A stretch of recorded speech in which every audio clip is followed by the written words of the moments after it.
मैं Johnny liver, मेरा असली नाम जॉन राव है।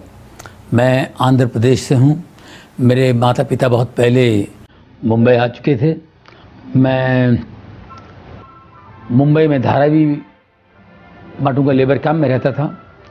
फिर 10 साल की उम्र में मैं किंग सर्कल में शिफ्ट हुआ। किंग सर्कल के स्लम्स में मैं रहता था।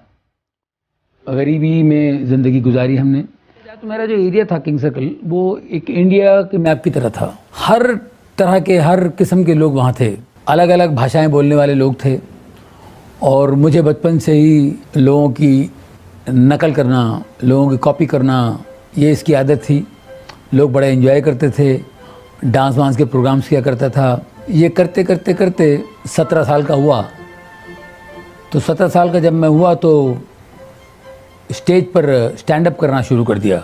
मिमिक्री के प्रोग्राम्स करने शुरू कर दिए। एक्टरों की आवाज़ें निकालना, ये सारी बातें थी। फिर जब मैं 18 साल का हुआ, मेरे पिताजी की यहाँ नौकरी पर लग गया। मेरे पिताजी हिंदुस्तान लीवर में काम करते थे। अब हिंदुस्तान लीवर में मैं काम करने लगा, 6 साल वहाँ नौकरी की। तो वहाँ भी मैं प्रोग्राम्स वगैरह करता था। तो वहाँ से मुझे लीवर नाम मिल गया। तो जॉन राव से मैं जॉनी लीवर हो गया। वहाँ से करते करते करते करते शोज़ भी कर रहा हूँ, कुछ फिल्में भी कर रहा हूँ और वर्ल्ड टूर करना शुरू कर दिया। अमेरिका, इधर उधर पूरी दुनिया में घूमने का मौका मुझे मिला। इंसान को अपनी पिछली ज़िंदगी नहीं भूलना चाहिए। मैं ये भूल गया कि मैं हिंदुस्तान में एक मज़दूर था।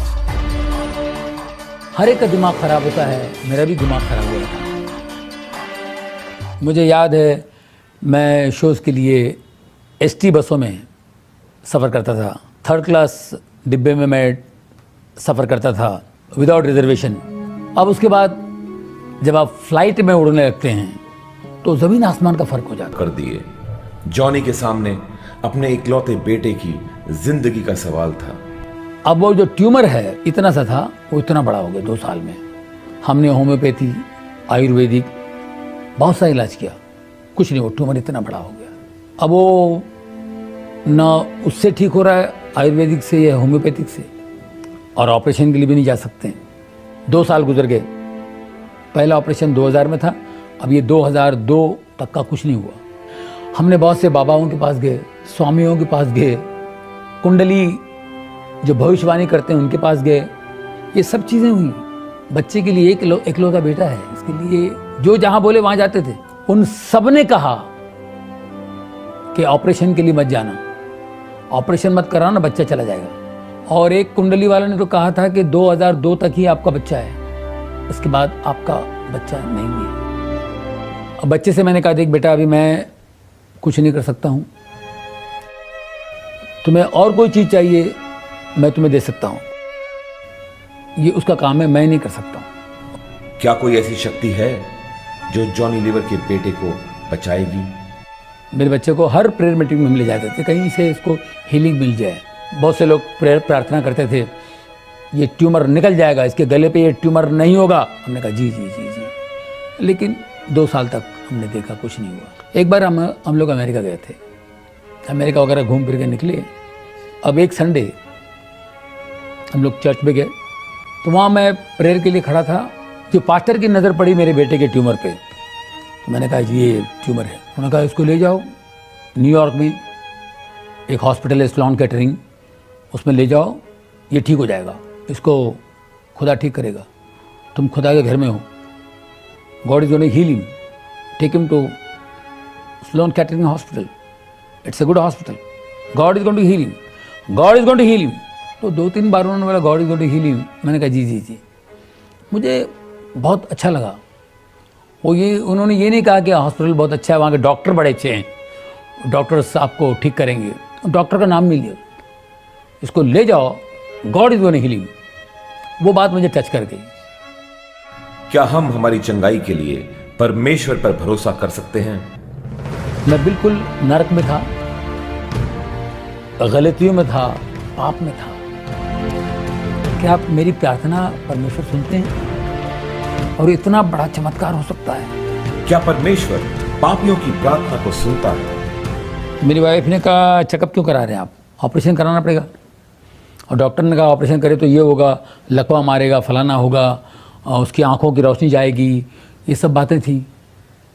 तो मैंने कहा देखो डॉक्टर ने बोला ठीक है, लेकिन गॉड पे विश्वास करना बहुत ज़रूरी है और जीसस हमारा जिंदा है।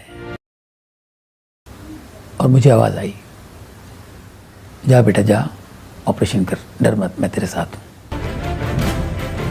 मेरा बदन पूरा ऐसा चल रहा। मैंने वाइफ से कहा मुझे आवाज़ आई, मुझे ऑपरेशन करो, ऑपरेशन के लिए जाओ।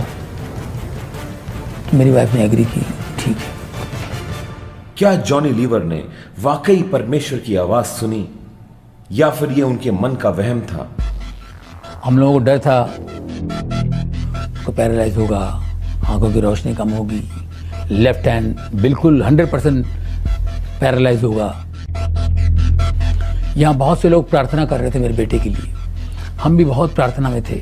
अब सिर्फ हमने परमेश्वर पर विश्वास करके ये तय किया था कि ऑपरेशन कर लिया जाए।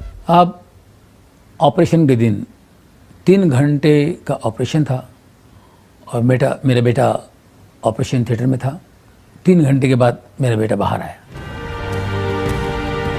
हम लोगों को डर था, जैसे कि यहाँ उन्होंने कहा था को पैरालाइज होगा, आंखों की रोशनी कम होगी, लेफ्ट हैंड बिल्कुल 100% पैरालाइज होगा। लेकिन मेरा बेटा 3 घंटे बाद जब बाहर आया, अपने लेफ्ट हैंड से बोला daddy I am absolutely all right. बिल्कुल ठीक था। 11:30 बजे वो बाहर आया और 12:30 बजे वो वीडियो गेम खेल रहा है। बिल्कुल कोई प्रॉब्लम नहीं। मैं बिल्कुल नरक में था, गलतियों में था, पाप में था। मैंने कहा क्या आप मेरी प्रार्थना परमेश्वर सुनते हैं? और इतना बड़ा चमत्कार हो सकता है। और ये चमत्कार कोई मजाक नहीं है, कोई मामूली चमत्कार नहीं है। इसको मैं इजी नहीं दूंगा। जिस दिन मेरा बच्चा ठीक हुआ, उसका ऑपरेशन बिल्कुल सही तरीके से हुआ, उसको जब चंगाई मिली, मेरी जिंदगी बदल गई। इतने बड़े चमत्कार का जॉनी के जीवन पर क्या असर हुआ? अब इसके लिए मुझे दारू छोड़ना पड़ेगा, सिगरेट छोड़नी पड़ेगी। वो सामर्थ जिसने जॉनी के बेटे को चंगा किया, क्या वही सामर्थ जॉनी को उनकी बुरी आदतों पर विजय दिला सकता है? तो मैंने सोचा कि भाई ज़िंदगी में बदलाव तो आने चाहिए, तो ये सारी चीज़ें छोड़ दूँ, शराब, सिगरेट, ये वो। मैंने सारी चीज़ें छोड़ दी। शराब, सिगरेट, गंदी बातें बोलना, किसी के बारे में गलत बोलना। मैंने कहा उसको छोड़ दो। शराब में 1.5 बोतल पीता था और 4 पैकेट सिगरेट पीता था। बहुत मुश्किल था मेरे लिए छोड़ना ये। बारिश के मौसम में बहुत तकलीफ होती थी, मुझे तलब आती थी, लेकिन मैं प्रार्थना करता था कि परमेश्वर मुझे शक्ति दे, यीशु मुझे ताकत दे, मैं नहीं हाथ लगाऊँ इसको। कोई कहता है कि वाइन तो पी सकते हैं, मतलब वाइन भी नहीं पीऊँगा, मैं टच ही नहीं करूँगा, कोई चीज़ नहीं पीऊँगा। जब परमेश्वर की रोशनी आती है तो एक ताकत आती है आपके अंदर, और उस ताकत से आप इन चीज़ों को फॉलो कर सकते हैं, इस मार्ग पे चल सकते हैं। हम अपने गलतियों से सीखते हैं, गलतियों से ही हम सीखते हैं, मगर गलती का पता चले तब ना। दोस्तों, जब मेरी ज़िंदगी में रोशनी आई तो सबसे पहले मैंने अपनी बीवी से माफ़ी मांगी, क्योंकि मेरी बीवी बहुत परेशान थी मुझसे। मैंने उससे बहुत बार, एक बार नहीं कई बार माफ़ी मांगी, क्योंकि बार बार याद आता था। जब भी याद आया माफ़ी मांगी, जब भी याद आया माफ़ी मांगी। मेरी वाइफ बोलती है अरे ख़त्म हो गया, अभी फिनिश, आप ऐसा मत कीजिए, अभी आपने इतना, आप में चेंज आ गया और आपने इतना कर दिया कि वो पूरा वसूल हो गया है। मेरी ज़िंदगी में इतना बदलाव आ गया है। 2002 आज 2013 है, 11 साल हुए। बहुत कुछ करके, इतना कुछ कमा के, नाम कमा के, पैसे कमा के, शांति नहीं थी।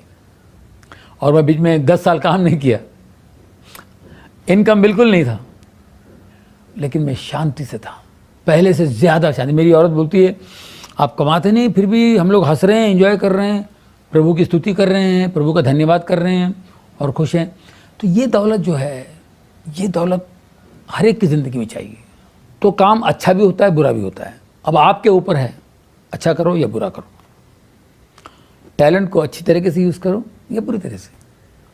तो मैंने क्यों ना अच्छा काम क्यों ना करें, जब परमेश्वर की देन है तो अच्छा काम क्यों ना करें। तो अच्छे रोल्स आते हैं तो मैं करता हूँ, अच्छे शोज आते हैं मैं करता हूँ। फैमिली वाले जो बैठ के मुझे सुने, अच्छी बातें सुने, और जब भी वक्त मिलता है परमेश्वर की सेवा करता हूँ। इतनी शांति मिलती है मुझे, मेरे परिवार में खुशी है। यहाँ तक का मेरी वाइफ सेवा करती हैं, मेरी बेटी चर्च में वर्शिप लीड करती हैं, वो अच्छा गाती हैं, और मेरा बेटा ड्रम्स प्ले करता है। हम चारों मिलकर सेवा कर रहे हैं, और आज हमको इतनी शांति है और इतना सुकून है।